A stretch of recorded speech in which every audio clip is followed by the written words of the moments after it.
Hey guys, and welcome back to another episode of Tabletopia. And on this episode, we are going to be playing a card game that you guys have seen us play earlier. That is actually incredibly fun. This is the Battle of Durak. Now, I have two really good friends with me tonight, guys. I have Cypher Deck, Hello, everyone. This is Cypherdeck. and we also have somebody actually really special. Fedor, if you want to go ahead and introduce yourself, let them know, who you are and where you're coming from, and actually just the fact that he's the creator of this game, guys. So we're kind of psyched to have him here. All right, not so special, but okay. So my name's Feder. I'm the designer of this game, and I saw these guys playing it, got really excited, and asked to be on the show, and they were really happy to have me. So here I am, and I'm going to kick their butts in my own game, and what that actually means is I'm going to lose terribly. Well, I don't know. I can't think you can lose any worse than I did last time. I mean, I just lost miserably every single time. So, yeah, I mean, we're definitely going to try it out again here, guys. I'm going to let, Fedor here tell us, or Fedor here tell us a little bit about the rules, because we did kind of get a few things, not exactly right last time. So I'm going to let him go over that and tell us exactly what we need to do, and maybe add in a few little tips here and there if he wants to go ahead and do that as well. Sure. Well, the things you guys missed weren't that big a deal. So I say we just jump into the game and kind of like go through it that way. I think that's probably going to be the best way for viewers and for us playing. Okay. So the first thing we need to do is choose the characters.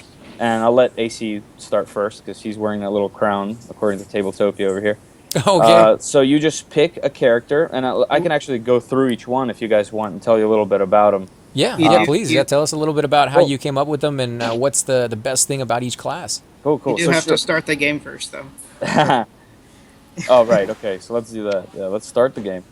But while that's happening, basically what we're going to do is we're just going to draw 3 of the 5 skills, and they'll come to your hand randomly. So that's just the side note. And that way, it makes adds a little bit of randomness, so you don't know exactly which skills you're going to get, but it also makes you a little bit more unpredictable because your opponents don't also know exactly which skills you have. So obviously, as you play longer, you're going to get to know what they have, but initially, it makes it a little bit more fun. So starting over here on the left, the Barbarian, he's kind of like the in-your-face player. His skills are really straightforward, and they're very powerful. And a lot of players getting into this game, they love the Barbarian because, when you read the cards, you're like, wow, I can do this right now? Okay. So he may seem a little overpowered, but believe me, all the characters have really powerful skills. So he's just the powerhouse of the game. Then we have the Mage. He's really good at, obviously, doing magic, so he can turn cards into other cards. He can turn the trump into another trump. Basically, changing the rules a bit of the game through magic. Things like that. Thief, he's kind of like a cunning character. He can steal cards. He can steal cards from the deck at certain times. He's sneaky, and he might not seem as powerful as he is, but you turn your back on this little guy, and he's going to have some trumps that you can't have. So that's really cool. Necromancer, one of my favorite characters. He focuses on the graveyard, and the graveyard is where cards go after they're out of play. So if an attack has been fully defended using these battle cards over here, they get placed into the graveyard. So he can force players to take cards from the graveyard. He can send cards to the graveyard, things like that. He's one of my favorite characters for sure. The Assassin, he waits for the right opportunity to strike. He's the closest thing to the Barbarian in straightforward attacks, except he's best quiet until a certain situation in the game happens, and then that's when the Assassin has really powerful attacks. And finally, the Alchemist, probably my second favorite character, really fun to make too. He is a master card shedder. Ha! And what that means is his whole goal is to try to get rid of cards, and he does that by combining other cards to create stronger ones. So he has things like Demonstration, where you need 4 different types of cards that makes it into one card. So basically, he takes the hand that he might have and reduces it. So that's his power. So that's kind of a little summary of each one of these guys. Yeah, and I have to say, I've tried, several of these already. The Alchemist, like you were saying, is really, really cool because you can combine those things together. I found that really useful for a new beginner.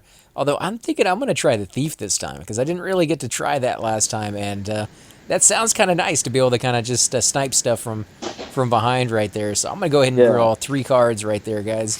Cool. I see. Cypher's going mage. Yes, sir. All right. Well, then naturally, I'll go necromancer. Let's go ahead. Whoops. I guess that made it easier. All right. So another thing I like to do here is once you guys are done, and it looks like you're done taking cards, I like to take these suckers and actually combine them real quick and just get them out of the way, just so that we have a bunch of room. There's no bright colors in our face, so now we have all this area to play in. That's actually a nice little tip right there because we didn't do that last time, and this gives us so much more space. So I like that. Yeah, cool. Yeah, just here to help.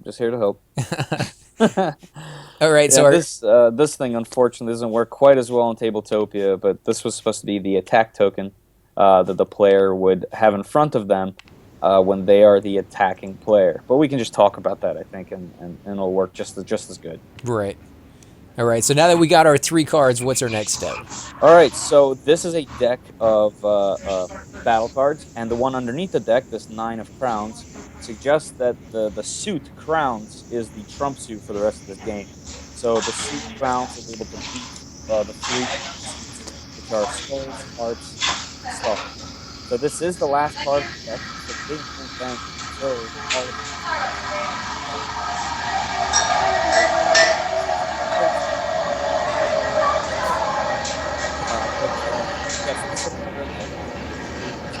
going to take 6 cards. So I'm going to go ahead and say draw 6. So I got 6 in my hand. And you guys should go ahead and do the same. All right. Easy way to do that, by the way, is to right-click and then hit take, I believe, and go to 6. Just go right in your hand. Yeah, but then you lose out on that, tactile sensation of getting like each one through the deck and feeling like you're actually sitting there playing with the other guy. You are 100% correct there. Right. I don't know. I try to do it as close to if I was actually sitting here with you guys and having a game.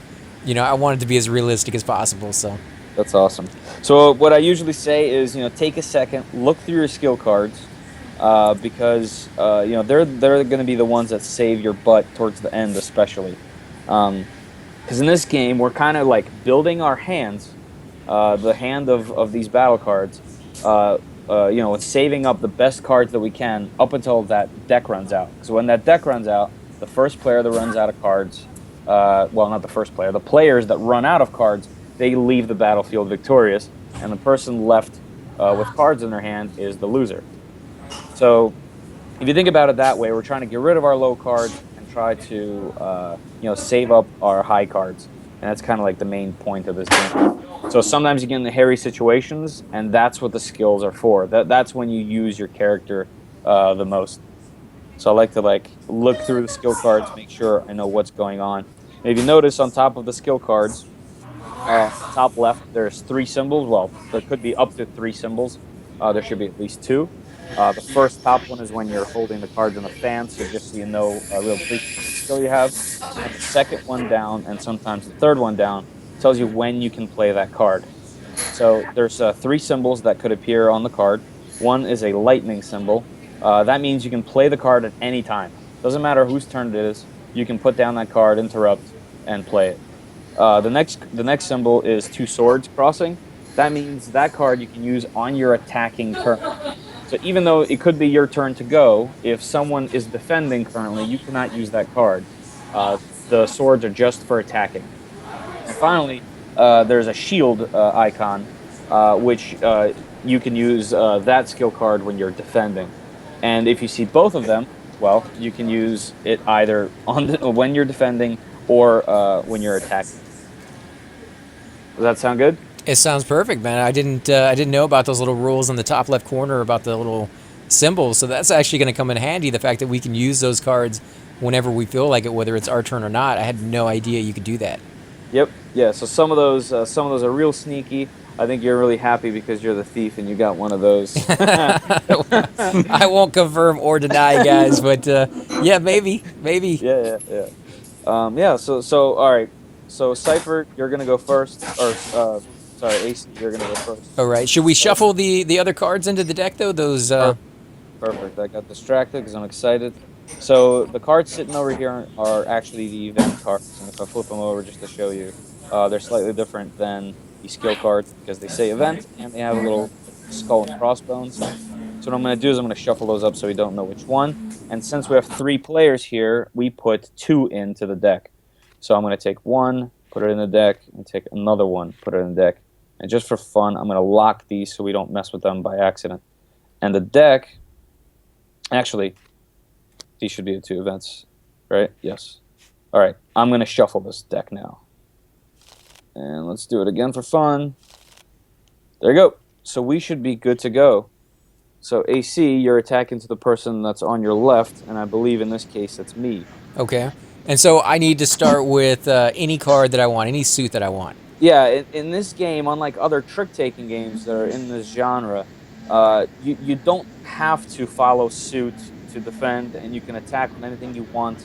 And it's a bit of reversed in the sense of you're trying to get rid of the trick, which is the pile of cards, instead of taking it. So yeah, you can go ahead and usually try to get rid of your lowest cards because it's really early in the game, and there's still a bunch of time to go. All right, so I'm going to put the 8. What would you call that symbol? The star? Stars, yes. Okay. All right, and I will defend with the 11. So now you can keep attacking with either any other 8 or any other 11. And if you cannot, these cards actually have to go to the graveyard. Oh, okay, so I don't necessarily. I mean, I can't use the suit that's over there, the crowns.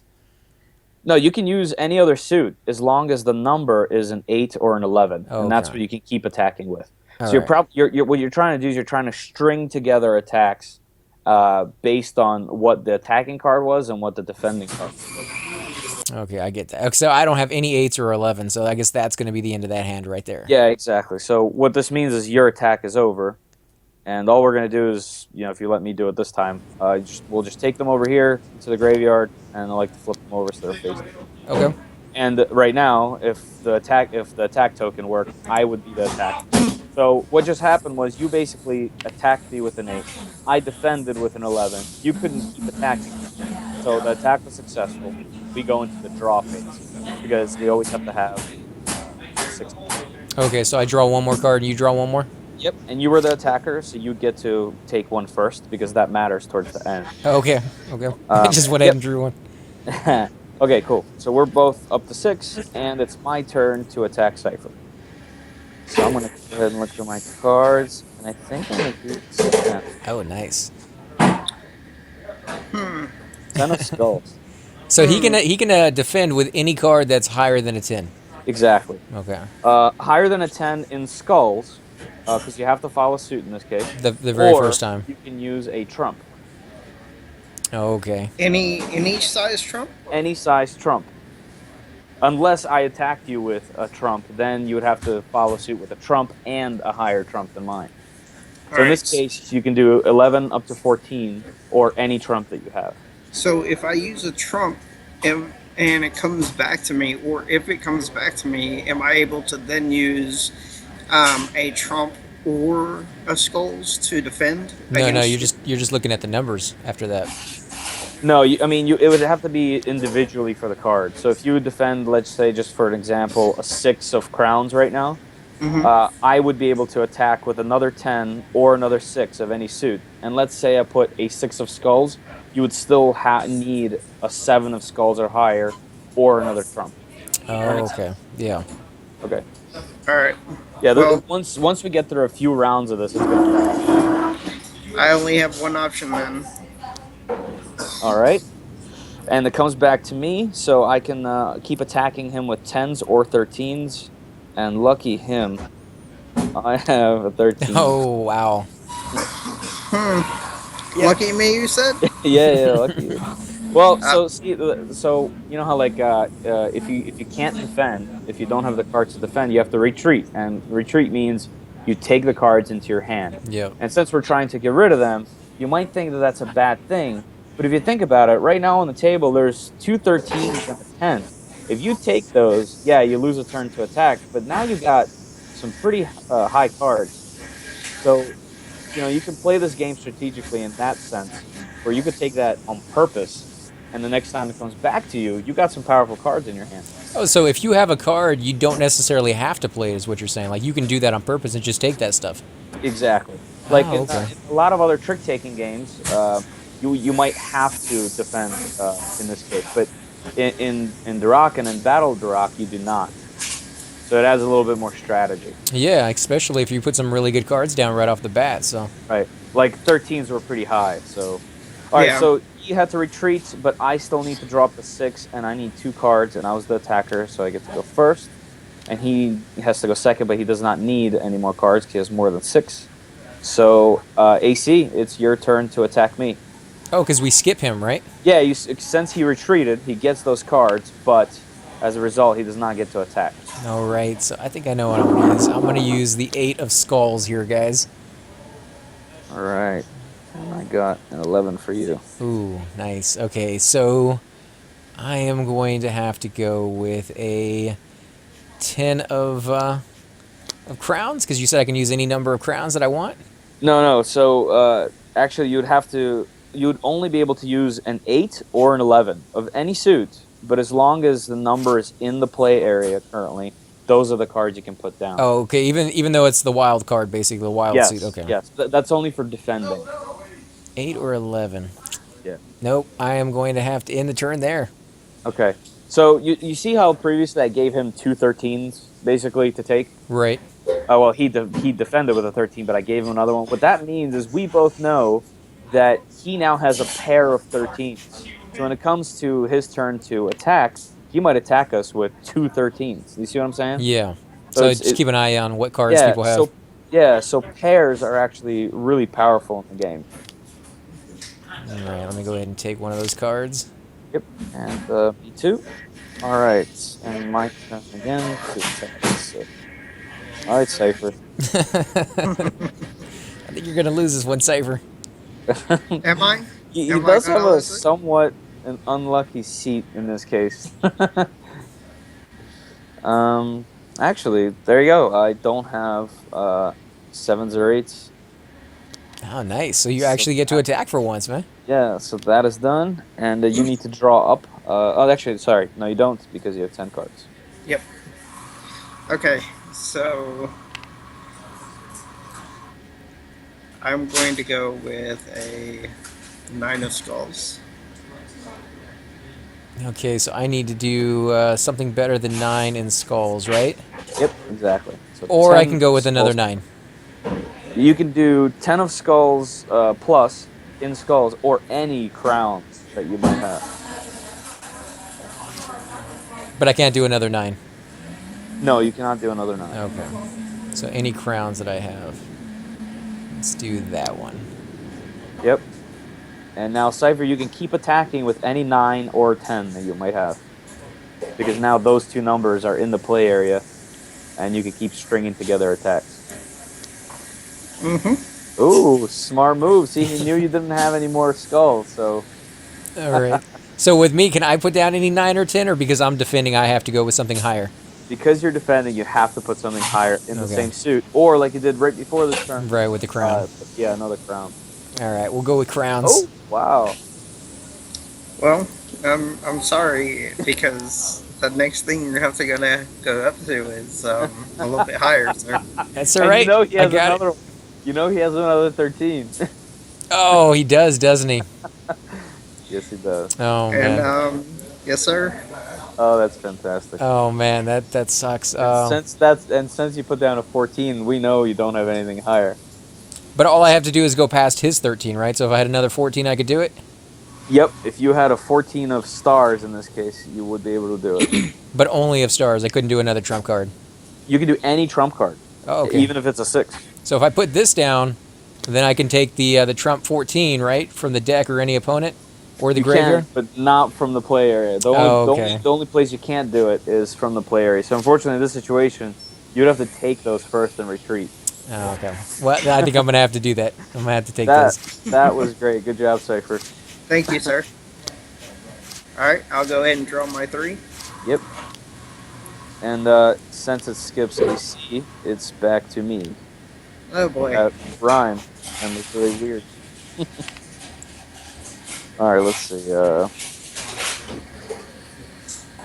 I'm gonna do 10 of hearts. You would do that. I would. I definitely would. Well, I gotta take it. I don't have any other options. Really, right off the bat. Wow. Okay. Yeah. Yeah. So another neat thing is, you can mouse over the deck and see how many cards are +1 because that 9 is actually part of the deck. Right. So we know that there's only 10 cards left, and so it's getting like closer to crunch time towards the end there. So that's when like people start getting nervous. 9 is still, you can still take risks at 9, but once it gets under, we're gonna have to start thinking of things. Right. All right. So I get to put a card down, guys, and I'm gonna go with something good. It's something that I have a lot of. Let's go with this. So, how did you think of this game? Like, what got you started when you decided to make this game? So Battle of Durak is based off of a Russian card game, a classic Russian card game that I used to play when I was a kid, called Durak. And we're mostly playing a stripped down version of it now because we're not using too many skill cards. And I was playing, and I'm like, you know what? Not too many people know this game. It's really fun. It's really fast, and I wanted to take it kind of to the next level. So what I did was I took that, stripped it down, streamlined the rules, and I realized that you could add these like powerful additions to it. And fantasy being a fan of video games, a lot of tabletop games, RPG stuff. I realized, well, the first characters were like the barbarian and mage. I'm like, what if I try to add magic to this? You know what I mean? Right. And it kind of came naturally. A bunch of my friends got together. We had some beers, and we wrote down just skills on a piece of paper.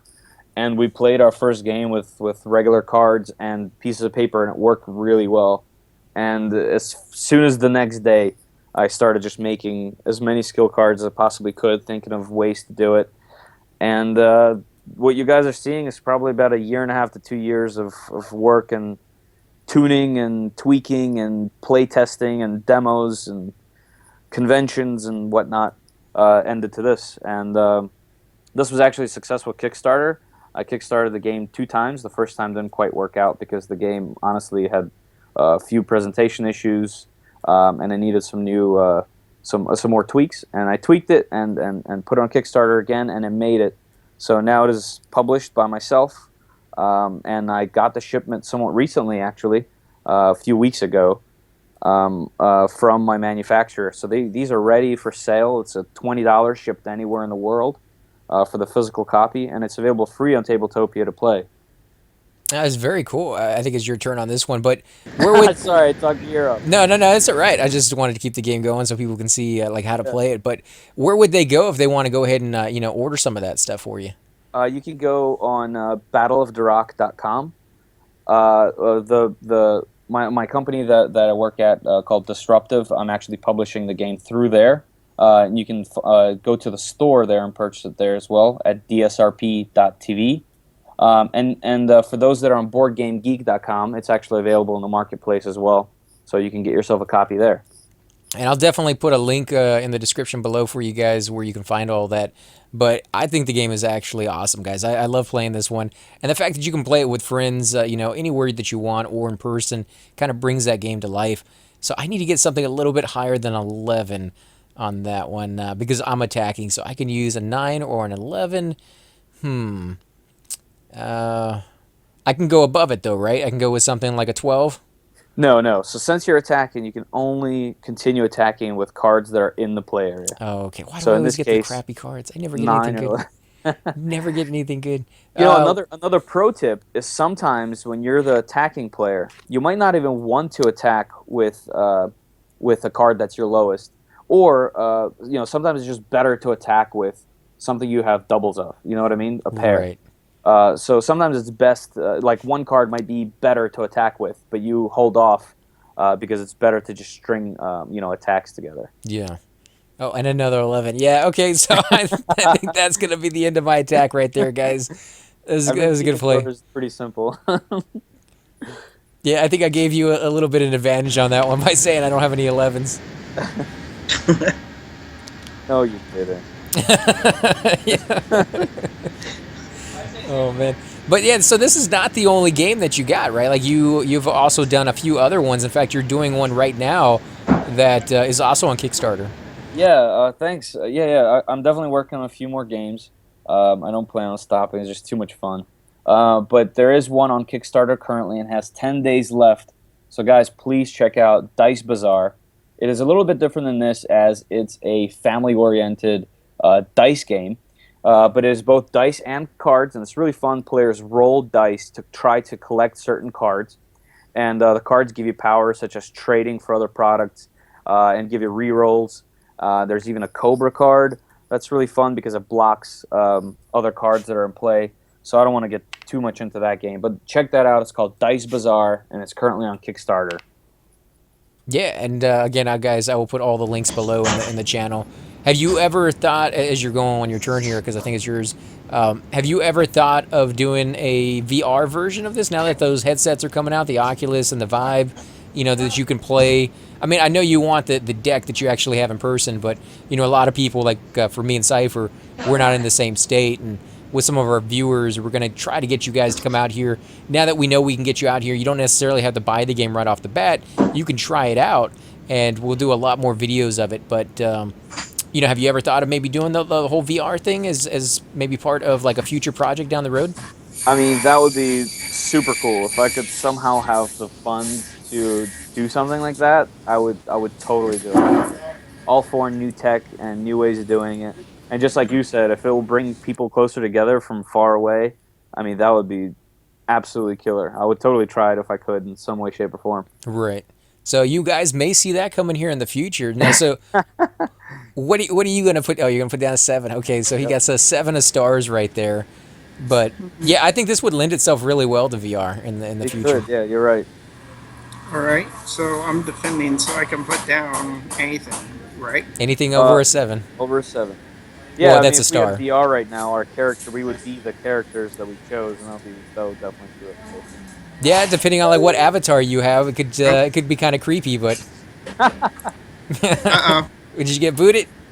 I guess so. I think we lost Cypher there. We'll give him a second to get back in. But why that's going on, guys? We're going to discuss a little bit more of the dice game you were talking about. I know you didn't want to get too much into it because we're playing this one, but since we got a moment, if you want to kind of give us the rundown of like what's the rules on it and kind of the backstory, like how'd you come up with that one based off of this one, like because there's a pretty big difference between the two of them. Yeah, so yeah, my goal as a game designer was to make games that everyone can play, right? And although, like this one, for example, you guys saw it, thought it was neat looking, picked it up and played it. And that's really a goal. And I wanted to take that one step further. And since this game was wrapped in a fantasy theme, although a lot of people like the fantasy theme, some people are really turned off by it. And I wanted the next game to be a little bit more friendly, like family friendly. Like you saw it on a shelf somewhere, and a kid could run up to it and be like, hey, I want to play this, that type of thing. So I wrapped it up in that theme. And actually, when I was a kid, when I was real little, I grew up in Uzbekistan, and we had some crazy markets over there.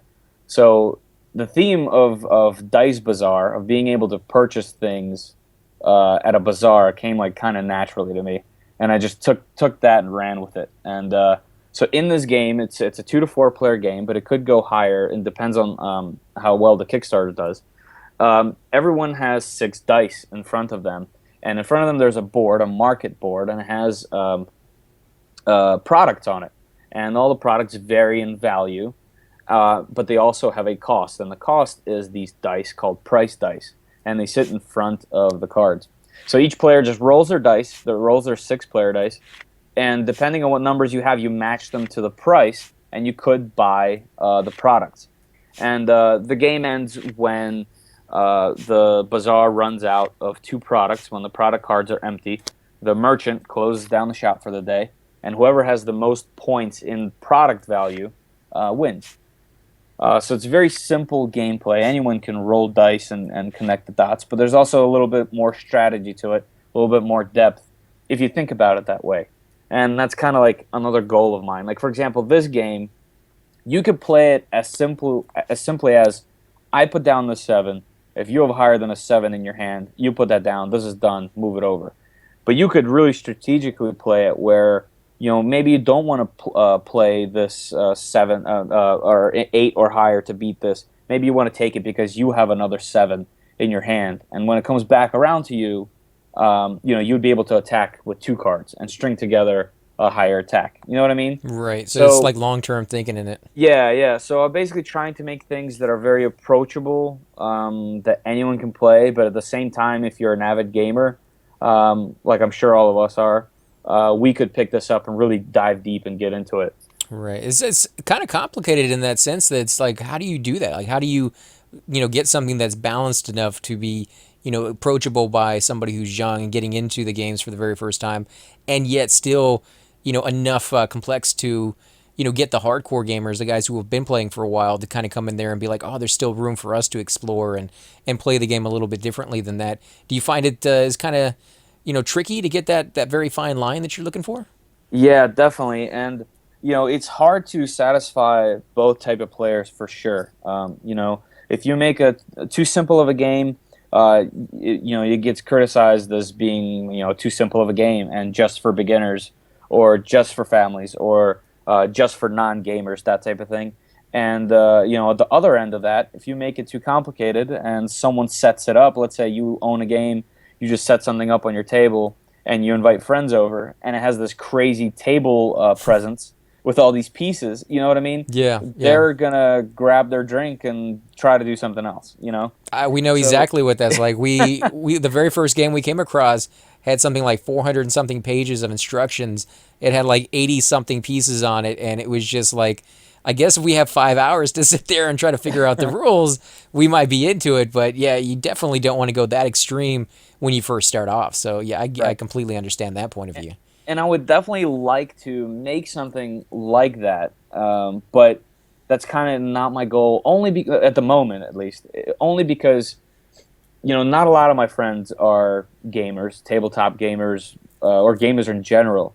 So if I want to play a game with them, I don't want to take out a game that's going to scare them away from the table, or I have to teach a million rules. You know what I mean? Yeah. So simple games like that come really in handy, and Dice Bazaar works really well. And that game I've tested for so long, and I've tried so many variations of it, and I believe that I found the perfect spot where it's right in the middle, where anyone can pick that up and enjoy it Now, for a short period of time. is that one going to be on here with this one as well? It is actually. Dice Bazaar is on Tabletopia right now. Through the Kickstarter, there's been a couple more cards added on that are not on Tabletopia, but I plan on getting those on there as soon as possible. Oh, well, then we'll definitely have to check that one out, guys. Look forward to that episode here in the future sometime. I think we're still waiting for Cypher. Are you getting back in, or are you having some issues with that? I'm stuck at 12.6, 14 megabytes to get in. It's acting as if it's working, but I've been sitting here for a good 2 minutes, 3 minutes now. Right. Oh, man. I'll let you make the call on that one, whether you want to shut that down and restart it or what you want to do on that one. But we'll keep the conversation going until you get back. With me, I never have any problem talking too much, guys. But yeah, this unfortunately for everyone else, me neither. right. And it's it's really cool to kind of have the creator here to kind of pick the brain of this game, because a lot of the times we play these games, and you guys watch my channel, you'll know that I play just tons and tons of video games. But when it comes to a game like this, it's really interesting, because I used to play like Magic the Gathering and things of that sort. Do you kind of draw your inspiration from any of those, or are you a pretty big fan of a certain game out there? Maybe you don't want to give it a shout out too much, but just like what are your roots? Like, where do you come from with games like this? Oh, man. I definitely grew up playing Pokemon, and then Magic the Gathering, and Magic the Gathering before then even. That's for sure. I'm sure every single person we're going to talk to has played Monopoly and Scrabble and Mousetrap and all those type of games, and that was how we were all introduced to board games as family games. You know what I mean? Yeah. You kind of mentioned that with the family games, you kind of didn't want to go too much down that route, but I mean, if you look at games like that, that Payday, that Monopoly, Clue, those games have been around for decades, and people absolutely love them for what they are. They're family games, but they're good family games. So exactly, and then that's what that's why I wanted to make Dice Bazaar. It's in a totally different genre than this card game that we're playing. But the card game in itself is, I wanted to take Durak, which is almost like as popular as poker is overseas, actually. As in like poker here, compared Right. to how popular poker is here to Durak overseas. It's something that you learn as a kid, you play with your grandparents, that type of game.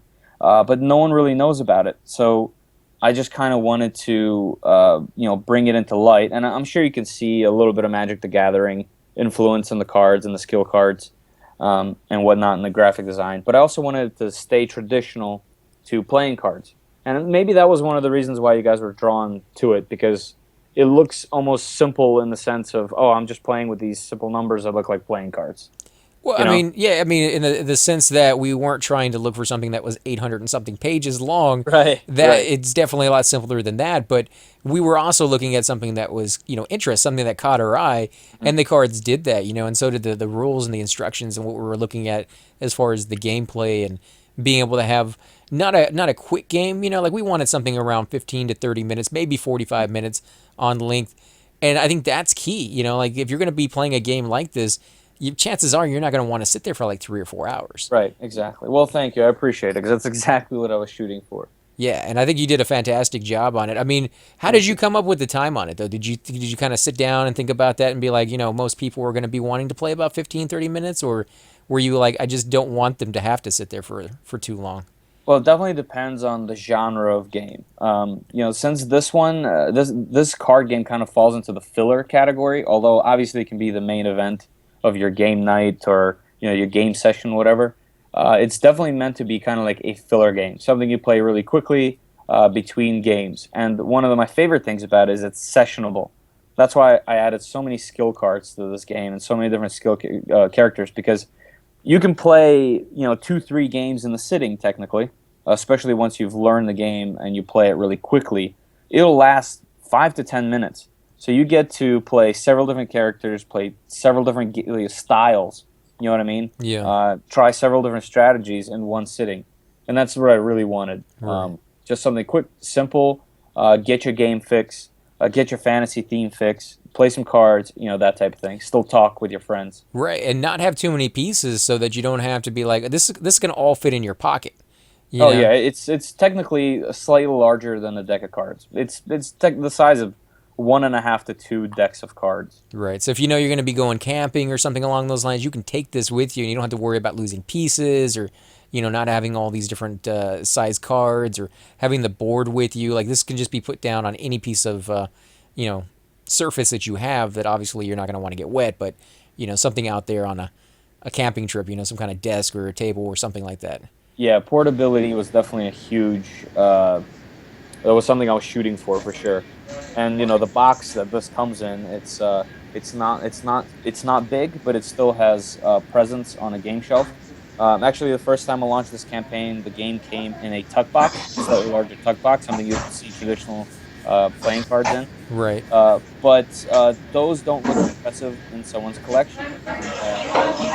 Boxes often get damaged, messed up, opening and closing a million times. So I ended up going with a slightly more robust game box, a two-piece game box with a custom insert in it.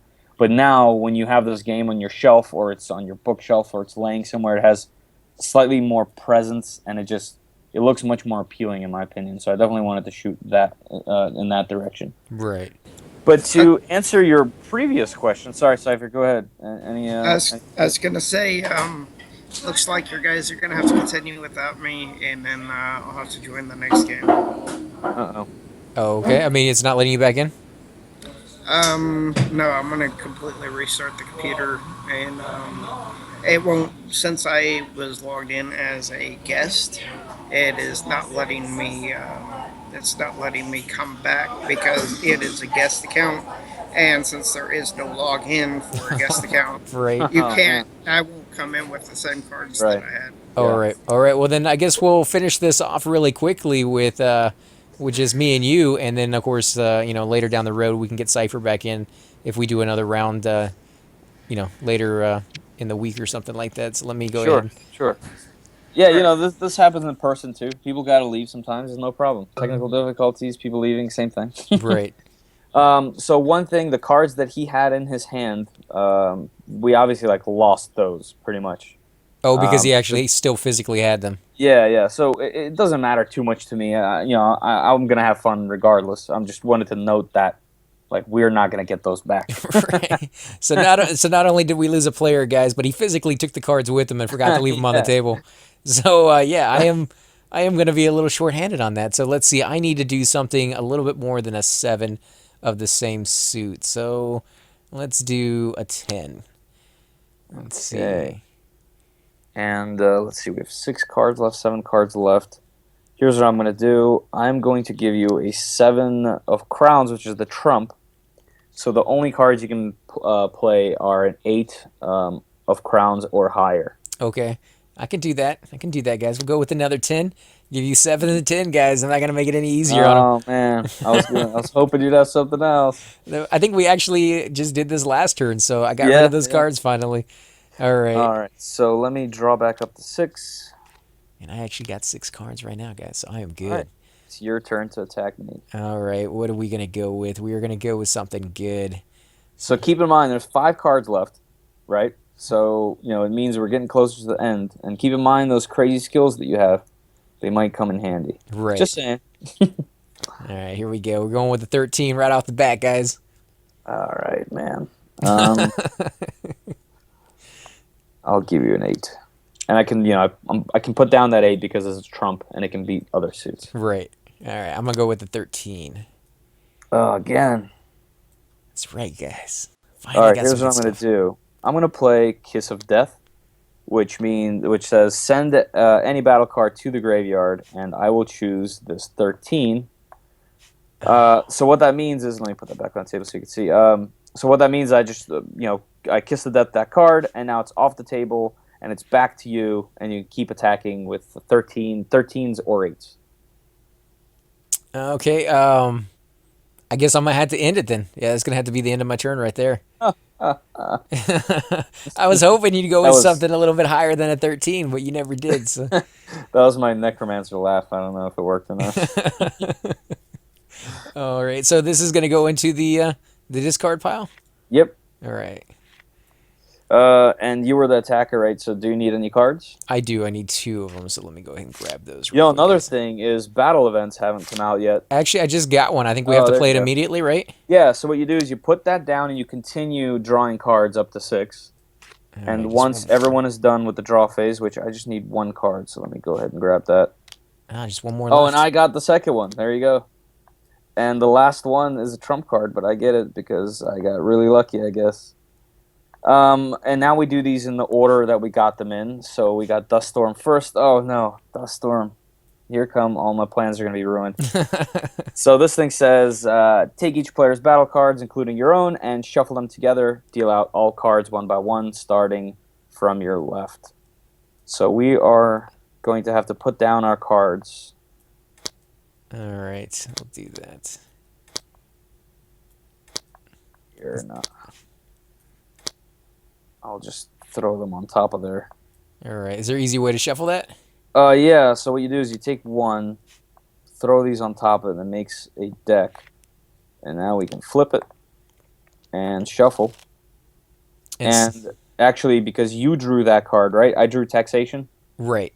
You, starting with a player from your left, so I actually take first. Okay. Since you would be the one dealing these out, basically. All right, so I take one. One for me. I'll take another. Ooh, these are not bad. I was gonna say I'm not getting bad Oh my ones god. either. Oh, I went. Oh man. All right. I can live with that. I can Yeah, live I with bet that. you could. I bet you could. So now you know what I have, and I know a little bit of what you got. So Yeah, yeah. So not bad for me, but could have been better. All right, and then the final one is taxation. If you have a trump card in your hand, you must reveal it and draw 2 cards from the deck. Okay, so I drew that one, so I go first. I do have this trump card. There it is. It's pretty. And actually, we don't have any cards in the deck, so we don't have to do that part. But, oh, you have a trump 14. That's good. All right, and whose turn was it? I believe it was yours. Your attack. Yeah. Okay, all right. So let's see the damage that I could cause. I'm going to give away a little bit of what I'm going to do, but I have a card that I should probably put down because there's no cards down. There's no cards left in the deck. But I want to cause some damage, so I'm going to put down this 12 of skulls. Okay, 12 of skulls. So I have to do something a little bit higher than that. Yes. Yep, I guess I'm going to have to go with that. Oh, nice. All right. Well, lucky for me, I have another 12. Oh, man. And now I have to go with something higher than that as well. Although, can I do the same suit as that, right? You changed the suit? Yes, you can. Yeah, All right. You can totally. All right. Thank you on that one. All right, so you didn't like skulls, it looks like. You had to use a trump, so naturally. Oh, you got to be kidding me. Oh, my God. Okay, let me look at my cards. What do I got here? I think I used a trump card from earlier, right? There's two of them, or no? There's only one. No, there's only one. Oh, man. I still can't use that one. Trying to sneak that one on me. All right. Playing your character well, I see. Let's see. What does this one do? Replace those cards with cards from your deck. No, I can't do that one anymore. Okay, I should have used that one sooner. That one. Yeah, that one is crazy because occasionally, if you time it right, there might be like 1 or 2 cards in the deck, and you could have like 10, 15 cards in your hand. So if you read it carefully, it doesn't tell you cannot. So actually, you would be able to swap an entire hand for a single card. And I've seen thieves do that, and it's very, very powerful. All right, I'm going to have to take all of these cards, apparently. Oh, my God. Jeez. All right, so, since I'm the Necromancer, and I love the graveyard, and you just took all those cards, I think what I'm going to do is I'm going to play Buried Alive, and this says all opponents take 2 cards from the top of the graveyard. Oh, my God. Seriously? All right. Yeah, definitely. Who goes first, me? It's just you. just opponents. That's right. Just opponents, yeah. Okay. All right. Buried Alive is a proper name there at the moment. Yeah, especially with all the cards I got. Okay, so you're still your attack, right? Yeah. So maybe that was a foolish move because, you have some good cards in your hand, but let's see what I can do. Yeah, maybe. We'll have to see. 12, okay. For a 13, but that's cool. That's cool. No. All right, so I'm going to give you a chance. So I'm done. We can't draw anymore, so it's your turn to attack me. Okay, so this is my game to lose here, guys. And I have 2 battle cards left and 1 skill card. Okay, so I got one that says Hoax. It says continue an attack with a battle card in your hand, even if it's not in the play area. What exactly does that mean? Okay, so you know how if you put down an 8 and I defend with a 10, you can keep attacking with 8s or 10s? Oh, so this one allows me to do any number. Any number, okay. Exactly. So if you played Hoax, you could put down a 12 or a 14 or a 6. Okay, I like that. So I'll go. Yeah, that's gonna help you actually right now. Like, if depending on what happens, because I only have 2 cards. Oh, you went with a high card right off the bat. I gotta get rid of them, guys. Gotta get rid of them. I got this. Okay. So keep in mind, I have 1 more card. I will go with a 12. Oh my. Okay, so boom. And you're done? I'm done. So if you put down a skull or a star, I would have to take all those. What if I attack again? I can still do a 14, right, or no? Yeah, well, since I don't have any more battle cards, I have already left the game, basically. Oh, you just put your last card down and walk away from the table. Yeah, exactly. Dramatic fashion right there, guys. Boom, I am done. I dropped my card. Right. I'm not even here anymore. Oh man, that's actually pretty cool. I like that. It's it's very dramatic right there at the end if you don't get it in. But wow, okay, so I lost miserably on that one, guys. I didn't get to use any of my little cards here. I tried, guys. I didn't even know what that one did until the very end. Unfortunately, that would have been a really nice one. Yeah, he is definitely a character that is not necessarily straightforward, like the barbarian or assassin or even the alchemist. He's kind of like, you have to know the skills. You have to keep them in the back of your head. And if you do, I mean, you can imagine Plunder. You can get rid of so many cards you don't like just by using that, by timing it correctly.